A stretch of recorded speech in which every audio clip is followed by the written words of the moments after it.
everyone.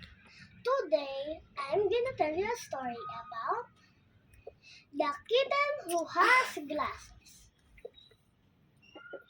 The characters are Orange Oliver, his brothers and sisters, Linda, Linda's dad, and Dr. Snow.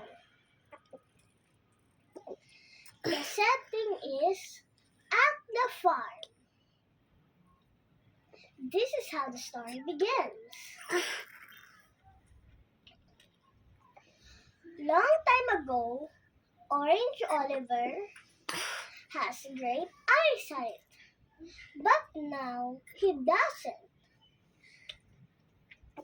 And now he has owners too. His owners' name are Linda and Linda's dad.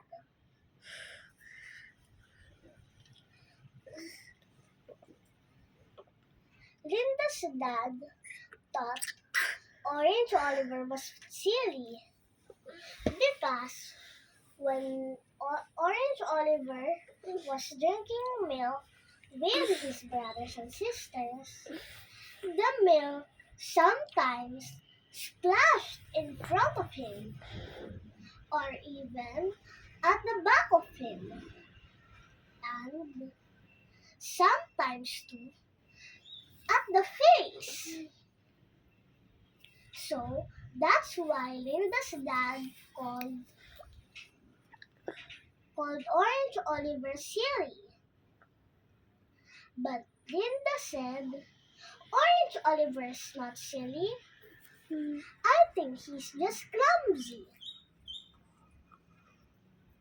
So one day, the animals had a parade. The animals came running to the parade, even Orange Oliver's brothers and sisters. Orange Oliver ran after them too, but he went into a puddle.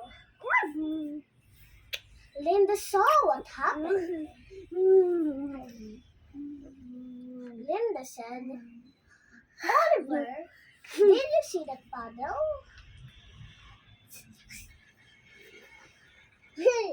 And once again, the dad said, I think Orange Oliver is being silly again. And Linda think.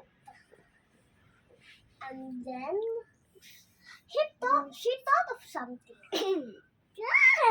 So Linda said, I think Orange Oliver has poor eyesight. So that's why he fell into the puddle.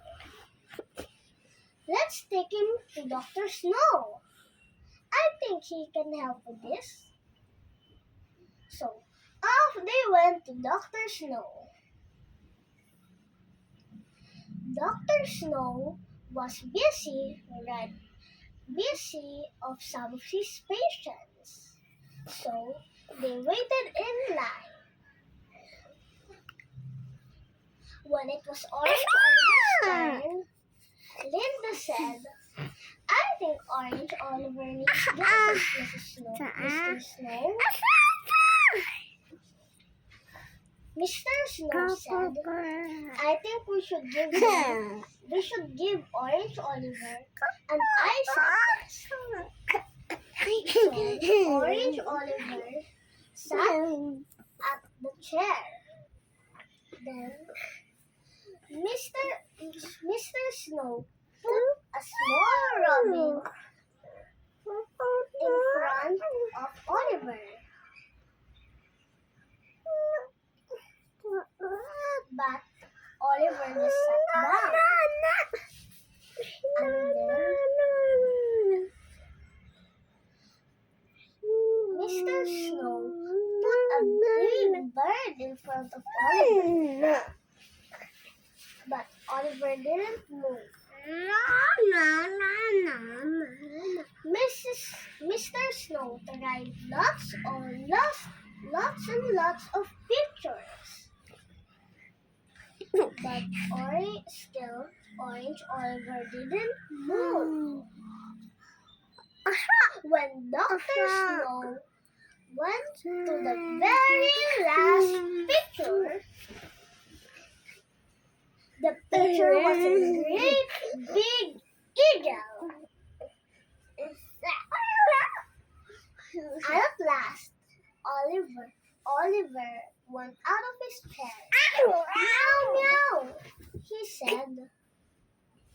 Well, said Dr. Snow. I think Oliver needs glasses. Here, try this on, said Dr. Snow.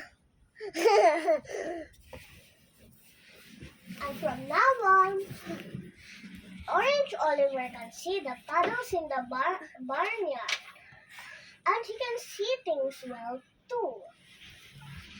And he joined the parade. The parade was fun. This is the end of the story. Thank you.